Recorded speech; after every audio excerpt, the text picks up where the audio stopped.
Mr. Shastri, what exactly is the remit of this panel? What exactly is it going to do? पहली बार देश में इस प्रकार की एक व्यवस्था बनी है कि नेशनल एजुकेशन पॉलिसी, उसके बाद नेशनल करिकुलम फ्रेमवर्क बना। अभी उसके बाद एज ए फॉलोअप उसका क्रियान्वयन के लिए NEP 2020 का और NCF का क्रियान्वयन के लिए अभी टेक्स्ट बुक कमेटी बनी है। ये इस प्रकार एक सीक्वेंस में in align with the vision of NEP 2020 और जो NCF बना है उसके अनुसार अभी टेक्स्ट बुक कमेटी पहली बार बन रहा है इस प्रकार के इसी क्रम में। तो इस कमेटी के द्वारा NCF, NEP और NCF में जो लक्ष्य, विजन और करिकुलर फ्रेमवर्क दिया गया है उसका एक्चुअल इम्प्लीमेंटेशन, उसको एक्शन में लाना अभी ये टेक्स्ट बुक्स में होगा, टेक्स्ट बुक बनाने में होगा। इस कमिटी के द्वारा अभी अलग अलग करिकुलर 11 करिकुलर एरियास है, करिकुलर एरिया ग्रुप्स बनाए जाएंगे, सिलेबस बनाए जाएंगे। सिलेबस के बाद फिर टेक्स्ट बुक्स बनेंगे और पहली बार 22 भाषाओं में टेक्स्ट बुक्स बनेंगे। सो ये सारा काम लगभग 1000 से ज़्यादा अध्यापक, एक्सपर्ट्स, स्कॉलर्स इस टेक्स्ट बुक राइटिंग कार्य में इन्वॉल्व होंगे। This committee will oversee the whole text book design programme. Shastri ji, पर आपका क्योंकि नाम है इस पैनल में, बहुत सारे लोगों को इससे आपत्ति है, खास तौर पर क्योंकि आप एसोसिएटेड रहे हैं संस्कृत भारती से, तो वो कह रहे हैं कि आरएसएस का दखल क्यों है एनसीईआरटी की किताबों में। आप क्या कहेंगे इस बारे में? मैं अभी भारत सरकार के भारतीय भाषा समिति का अध्यक्ष हूँ। भारतीय भाषा समिति भारत के सभी भाषाओं के, भारत में जितने भी भाषाएं हैं सभी भाषाओं के विकास के लिए काम कर रही है, रिकमेंडेशन कर रही है। और इस भारतीय भाषा समिति के रिकमेंडेशन के आधार पर UGC ने UG PG कोर्सेस में भारतीय भाषाओं में टेक्स्ट बुक्स तैयार कर रहे हैं। CBSE ने अभी सभी भारतीय भाषाओं में शिक्षा का माध्यम हो इसके लिए कदम उठाए हैं। NCERT 22 भाषाओं में पाठ्यपुस्तक निर्माण करने का अभी ये सब पहली बार हो रहा है। सो इस प्रकार भारतीय भाषा समिति सभी भारतीय भाषाओं के विकास के लिए काम कर रही है। इसलिए मेरे यहाँ टेक्स्ट बुक कमेटी में रहने से न केवल भारतीय भाषाओं के टेक्स्ट बुक्स बहुत अच्छे बनेंगे और केवल भाषा शिक्षा यानी भाषा का विषय केवल भारतीय भाषा त्रिभाषा सूत्र के अंतर्गत रहना ये इतना केवल नहीं है। सभी विषयों का पाठ्यपुस्तक भी भारतीय, सभी विषयों के टेक्स्ट बुक्स जो होंगे उसकी भाषा क्या है, विषय एक है, कंटेंट एक भाग हो गया, भाषा दूसरा विषय हो गया, भाषा भी प्रभावी हो और भाषा शिक्षा कैसे हो, इन सभी विषयों के बारे में योगदान होगा। पर खास तौर पर कांग्रेस कह रही है क्योंकि आप आरएसएस के हैं, आप उस आरएसएस का हिस्सा हैं, इसका मतलब पूरे एक तरीके से कंटेंट का और जिसका भी आप जो भी आप काम करेंगे वो एक तरीके से भगवाकरण होगा, सैफ्रनाइजेशन। देखिए, हमें भविष्य भारत के बारे में सोचना चाहिए।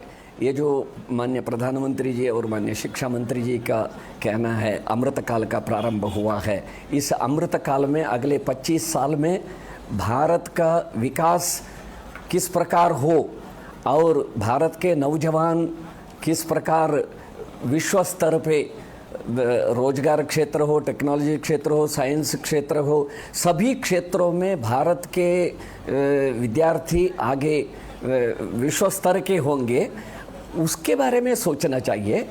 अभी जो छात्र हैं वो भारत का भविष्य निर्माता है। 1940 जब 100 साल होगा स्वतंत्र भारत का 2047 में, तब तक आज के छात्र भारत के नवनिर्माता होंगे। तो उस भविष्य भारत को ध्यान में रखते हुए ग्लोबल नीड्स और भारत का एक भारत श्रेष्ठ भारत बनाने के लिए छात्रों को कैसे तैयार करना, उसके बारे में हमें सोचना चाहिए। वो ध्यान में रखते हुए NEP 2020 में ऐसे कई विषय मातृभाषा में शिक्षा और मल्टीलिंग्वलिज्म और ये जितने भी ये जो पाठ्यक्रम पाठ्य पुस्तकें बनेंगे, ये एक्सपीरियंशियल लर्निंग के एक नया विधान यहाँ डेवलप कर रहे हैं। अल्टरनेटिव टीचिंग के बारे में यहाँ बताया गया है। टेक्स्ट बुक्स ये केवल पुस्तक के माध्यम से केवल नहीं, एक्सपीरियंशियल लर्निंग होगा, एक्सपीरियंशियल लैब होंगे, वहाँ प्ले बुक्स, स्टोरी बुक्स, नए नए मेथड, क्रिएटिविटी का ज़्यादा ये होगा। क्रिटिकल थिंकिंग का, छात्रों का क्रिटिकल थिंकिंग के बारे में ज़्यादा आग्रह होगा। इस प्रकार के नए पेडागोलॉजी, नए पाठ्यपुस्तक और केवल पाठ्यपुस्तक केवल भी नहीं, शिक्षकों के मार्गदर्शी पुस्तकें भी बनेंगे, मैनुअल्स बनेंगे, नए प्रकार के एक्टिविटी बुक्स होंगे, प्ले बुक्स होंगे।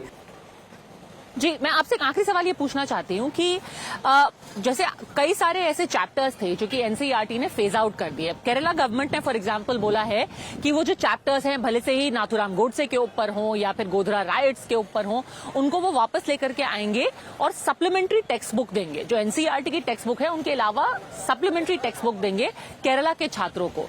इसके बारे में आपका क्या कहना है? क्योंकि उनका मानना है कि जो इसेंशियल पार्ट्स ऑफ हिस्ट्री है, जिसको एक तरीके से कवर अप किया जा रहा है, वो भी स्टूडेंट्स को पढ़ना चाहिए।